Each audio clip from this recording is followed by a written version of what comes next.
Hello, people. Finished another book here. The Ice Master.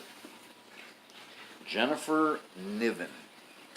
A few years ago, I got interested in like the polar exploration books, and I've got several. I've probably got 7 or 8 of them. And so I saw this. We picked this up at the used bookstore, and it's your basic polar exploration. You know, it goes into a little bit of what they hope to accomplish, why they're doing this, how they picked the crew, how they picked the boat. And unlike some of the other ones, they do all of this in a little bit of a cavalier fashion. Typically, you would buy the boat and then you might sail it to Norway or something, and they would add beams on the inside of this boat so that it wouldn't be quite so easy to crush it in the ice, because inevitably that's what happens. The boat gets caught in the ice. Sometimes they get the boat caught on purpose because they want to see which way the currents go. This is in 1913.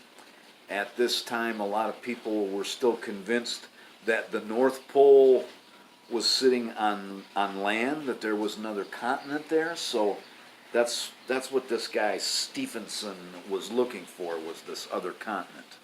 But Stephenson is kind of a dumbass. He abandons his people very early in on this. And I'm looking at my notes now, and the name of the boat is the Karluk, Karluk, and my note here says it's a crappy ship, manned by a shitty crew. This is around the same time that Shackleton is down doing his thing, and it ends up a hell of a lot like the Shackleton thing. The Karluk is abandoned by Stephenson, and Stephenson tells his men that he's going to go hunting and come back with some fresh meat, but he never comes back. He never even attempts to come back. The boat gets, they call it nipped, and the boat gets stuck in the ice and it starts to drift. After a little while, they can't even tell where the fuck they're at. They talk about the Jeannette a little bit in this book, and I discovered that I may have to go back and look at some of my other books, because I'm confusing the DeLong expedition with the Greeley expedition. I can't remember which one of them was on the Jeannette. They claim that everybody died off the Jeannette, and I don't think they did. They have a cat on this boat, and that's one of the reasons that kept me reading this, is what happens to that poor cat. They go a long ways and they don't tell you nothing about the cat. This guy Nansen, Friedhof Nansen, he's one of the guys that, you know, he allowed his boat to be stuck in the ice. That's what he wanted to happen. But his boat was reinforced. They get stuck because they go down what's called a false lead. And the public used to be so crazy about polar exploration that some of the terms from this business, you know, got translated into the terms that we still use today. And false lead, which we associate with detective work, actually came from polar exploration. A lead is an open area of water leading through the ice. And if you get to the end of it and you have to stop and turn around, well, that was a false lead. A little ways through the book, the ship, you know, it's stuck in the ice. It gets crushed and it sinks. So this entire crew, there's like 20 of them, they're stuck on the ice. The ice that's breaking up, the ice that's moving. they don't even have their clothing ready. The night before the boat sinks, they're still on board the boat, trying to get their last few hours sewing together clothing. The cat, everybody will happy to hear, it makes it. At first they can't find it when the boat's going down, but they do find the cat. They decide to take off across the ice. They got canoes and shit piled all over the deck of this boat. They decide to take off, and they don't bring their canoes, so they got no choice but to walk everywhere. If they come up to an open area with water, they're fucked. The men on board the ship, there's also a woman there. There's a couple of Inuit on there, and one of the Inuit has his wife there. There's actually 2 little kids there. At one point, they're split up into 4 different groups walking around on the ice. It's a pretty good author, but still, I was getting confused about these groups, like where they were. And 2 of the groups do not make it.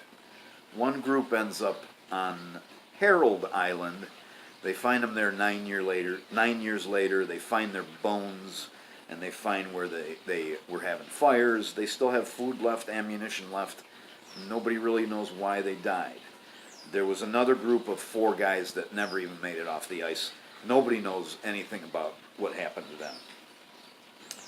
And I say this was a little bit like Shackleton, because the captain of the ship, this guy's name is Bartlett, that like 15 of them get to Wrangel Island. Bartlett is there with them, and Bartlett says, nobody knows we're here, we're not going to make it through another winter. Bartlett and one of the Inuit leave and make it to Siberia.